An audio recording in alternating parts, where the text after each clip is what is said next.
Theseus, thou who searchest everything communicable or nameless both in heaven and on the earth, thou canst not see the city, but knowest no less what pestilence visited. Wherefrom, our only saviour and defence we find, Sir King, in thee.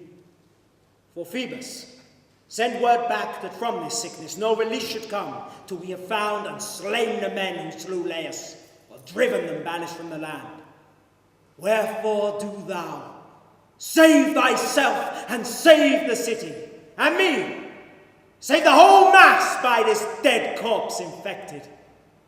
For in thee stands our existence, and for men, to fight with might and main is of all tasks the highest. Alas, how terrible it is to know where no good comes of knowing. Of these matters I was full well aware, but let them slip me, else I had not come hither. But what is it? How out of heart must this come? Let me go home, so shalt thou bear thy load most easily, if thou wilt take my counsel, and I mine. Thou hast not spoken loyally nor friendly to the state that bred thee, cheating her of this response. For heaven's sake, if thou hast knowledge, do not turn away. All of us implore thee, suppliant. Ye are all unknowing. My say in any sort I will not say, lest I display thy sorrow. What? You do know and will not speak? Your mind is to betray us and destroy the city? I will not bring remorse upon myself and upon you. Why do you search these matters?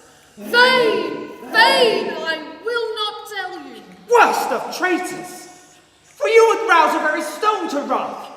Will you not speak out ever, but stand thus, relentless and persistent? My offence you censure, but your own at home you see not, and yet blame me. Who would not take offence hearing the words in which you flout the city?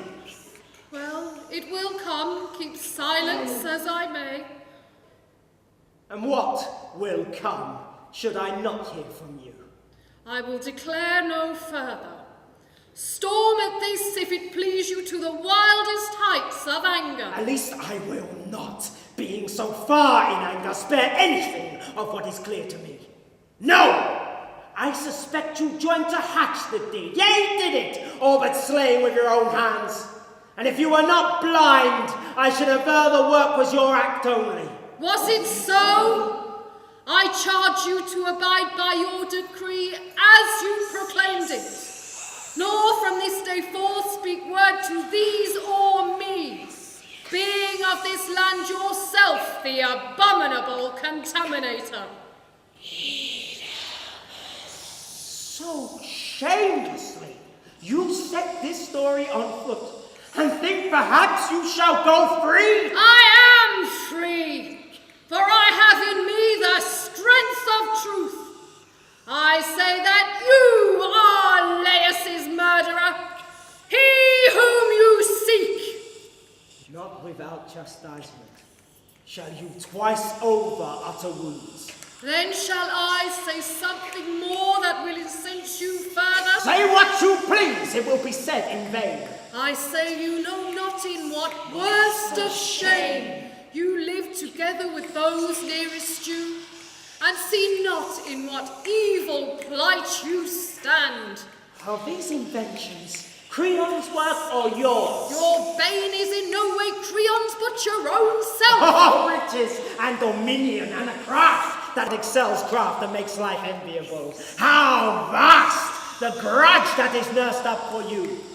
Wherefore this sovereignty, which the state committed to my hands, unsought for free, Creon, the trusty, the familiar friend with secret minds, covets to oust me from it, and as a born a sorcerer like this, an engine-botching, crafty, clogging knave, who has no eyes to see with, but for gain, and was born blind in the art. Why, tell me now, how stand your claims to precedence? How came it, when the oracular monster was alive, you said no word to set these people free?